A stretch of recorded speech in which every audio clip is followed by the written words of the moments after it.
Retour en arrière toute au Danemark. 2 mois seulement après avoir abandonné les mesures contre le Covid-19, le gouvernement danois rétablit le passeport sanitaire. Malgré un taux de vaccination élevé, plus de 85% de la population de plus de 12 ans, le nombre de contaminations quotidiennes dans le pays n'a cessé d'augmenter pour atteindre plus de 2000 ces derniers jours.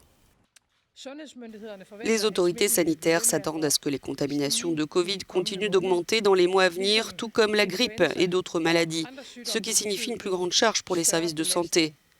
Dans l'ensemble, le Conseil national de santé estime que la situation concernant la capacité hospitalière est nettement différente et à bien des égards plus préoccupante que lors des précédentes vagues épidémiques du Covid-19.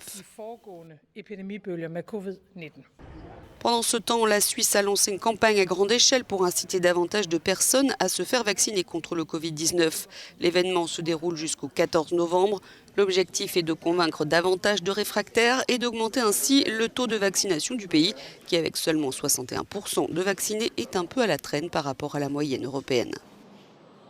À Moscou, les gens sont retournés au travail après la levée des restrictions sanitaires. Les restaurants et centres commerciaux ont rouvert après 10 jours de fermeture, mais 5 régions russes ont en revanche prolongé leur confinement pour au moins une semaine encore. Et puis en France, le président Emmanuel Macron doit s'adresser à la nation ce soir pour la 9e fois depuis le début de l'épidémie de Covid-19.